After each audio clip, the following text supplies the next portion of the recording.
भारत के इतिहास में लड़ाइयां तो बहुत हुईं, लेकिन सोचिए, एक लड़ाई ऐसी थी जिसने महज एक कारोबारी कंपनी को पूरे हिंदुस्तान का मालिक बना दिया। जी हां, आज हम बात करेंगे उसी बक्सर की लड़ाई की और समझेंगे इसकी पूरी कहानी और इसके नतीजों को, जो बहुत दूर तक गए। ज्यादातर लोग ये मानते हैं कि ब्रिटिश राज की शुरुआत प्लासी की लड़ाई से हुई, लेकिन क्या ये सच है? क्या हो अगर ये कहा जाए कि असली नींव किसी और लड़ाई ने रखी थी? आज हमारी पड़ताल का यही सवाल है। वो कौन सी लड़ाई थी जिसने ब्रिटिश राज की इमारत को वाकई में खड़ा किया, और क्यों उसका महत्व प्लासी से भी कहीं ज्यादा है? इस पूरी कहानी को समझने के लिए हम इसे 4 हिस्सों में देखेंगे। सबसे पहले जानेंगे कि प्लासी के बाद बंगाल का माहौल कैसा था, फिर नवाब और ईस्ट इंडिया कंपनी के बीच टकराव कैसे बढ़ा, इसके बाद बक्सर के उस महासंग्राम की बात करेंगे, और आखिर में उस एक संधि पर नजर डालेंगे जिसने हिंदुस्तान का नक्शा हमेशा हमेशा के लिए बदल दिया। तो चलिए कहानी शुरू करते हैं प्लासी की लड़ाई के ठीक बाद के बंगाल से। ये एक ऐसा दौर था जब हवा में साजिशों और एक अजीब से तनाव की गंध घुली हुई थी। बंगाल की सत्ता समझिए एक ज्वालामुखी के मुहाने पर बैठी थी। देखिए, प्लासी की जीत के बाद ईस्ट इंडिया कंपनी सिर्फ एक व्यापारिक ताकत नहीं रही, वो बन गई किंग मेकर, राजा बनाने वाली। 1757 में उन्होंने मीर जाफर को अपनी कठपुतली बनाकर नवाब बनाया, पर जब वो उनके किसी काम का नहीं रहा तो 1760 में उसे हटा दिया और मीर कासिम को गद्दी पर बिठा दिया। अब हो ये रहा था कि हर नए नवाब के साथ कंपनी का दखल और लालच दोनों बढ़ते जा रहे थे, और यही दखलंदाजी एक बड़े तूफान की जमीन तैयार कर रही थी। और यहीं कहानी में एंट्री होती है मीर कासिम की। कंपनी को लगा था कि उन्होंने एक और कठपुतली को चुन लिया है, लेकिन वो बहुत बड़ी गलती कर रहे थे। अब शुरू हुआ असली टकराव। एक तरफ एक महत्वाकांक्षी नवाब और दूसरी तरफ एक लालची कंपनी। मीर कासिम ने आते ही ये साफ कर दिया कि वो किसी के इशारों पर नाचने वालों में से नहीं हैं।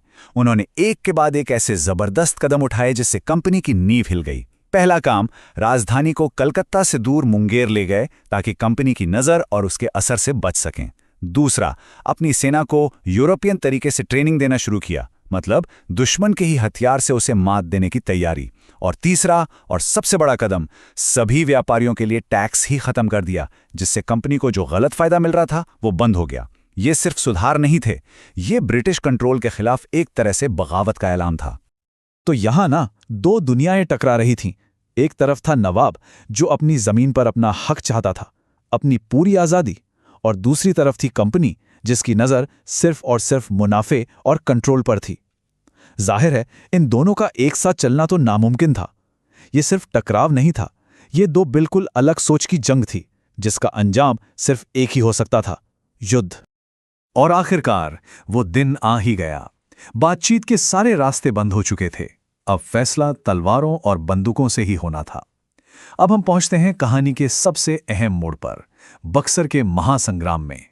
कंपनी को लगा कि उन्होंने मीर कासिम को खदेड़ दिया है, पर उन्होंने उसकी ताकत को बहुत कम आंका था। मीर कासिम ने हार नहीं मानी और एक ऐसा गठबंधन बनाया जिसकी किसी ने कल्पना भी नहीं की थी। अवध के नवाब शुजा-उद-दौला और तो और खुद मुगल बादशाह शाह आलम द्वितीय उसके साथ आ खड़े हुए। ये सिर्फ 3 शासकों का गठबंधन नहीं था, ये हिंदुस्तान की 3 बड़ी ताकतों का ब्रिटिश कंपनी के खिलाफ एक हो जाना था। जब दोनों सेनाएं आमने सामने आईं तो पहली नजर में तो नतीजा बिल्कुल साफ लग रहा था। सोचिए, एक तरफ भारतीय गठबंधन की 40,000 की विशाल सेना और दूसरी तरफ मुट्ठीभर सिर्फ 7,000 कंपनी के सिपाही। ऐसा लग रहा था कि कंपनी का टिकना नामुमकिन है। लेकिन जंग सिर्फ गिनती से नहीं जीती जाती।